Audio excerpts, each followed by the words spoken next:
for college football, some of those teams who are vying for, let's say it's 12 teams, that 8, 9, 10, 11 in week 8, 9, or 10 of the season, those games all of a sudden become a little bit bigger, where maybe they wouldn't be without that.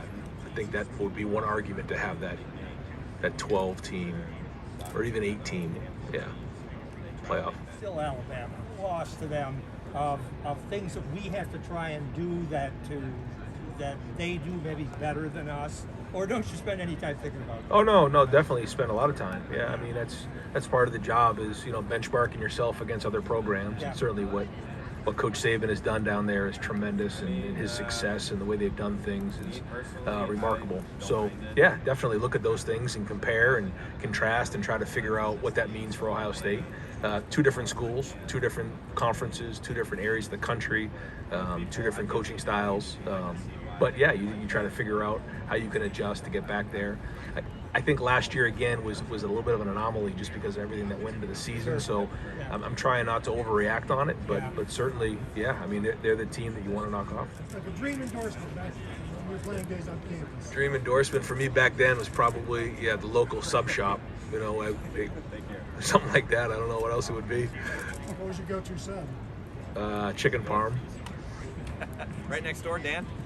Ryan, is there anybody who's really stood out to you with what they've been able to do in summer workouts? I think that talking to Coach Mick, he's been very, very impressed with several of our guys. When I ask him who looks the best or who's he the most impressed with, every day he comes back with somebody else. But the ones that have stuck out, certainly Thayer, Zach Harrison, Garrett Wilson has come up several times. I think he's really hit his stride, which is great. Excited about that. Very impressed with Lathan Ransom. But it's kind of the good news is it's somebody different each time. So that's good news. He's talked about Harry Miller a bunch. He said had an unbelievable summer. So that's been great. But right now he's really bullish on this team. Really likes the way that they're working. Very businesslike. Not a lot of problems. Very mature. And I think maybe going through last year is really paying some dividends in that area where we weren't there to push them every day. They had to kind of figure it out. Now that combined with Mick and everything that's going on, it's been good. So all the reports we're getting is very positive. But I think that they've been very, very good. Donovan Jackson's been really impressive. The young corners, J.K. and Jordan, Andre, they've looked really good. Mike Hall's been doing a nice job. I don't know if I'm forgetting anybody else that's come in this summer, but all those guys really impressive, work ethic wise. I think they have personality.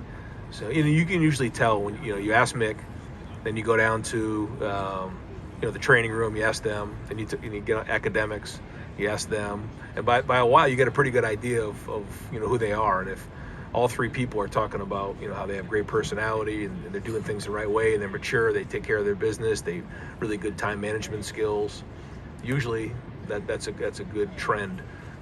If you're getting the same kind of thing going the other way, that's usually not a good thing. So you try to ask the different people that they haven't come in contact with. Nutrition, Kayla Olson does a great job.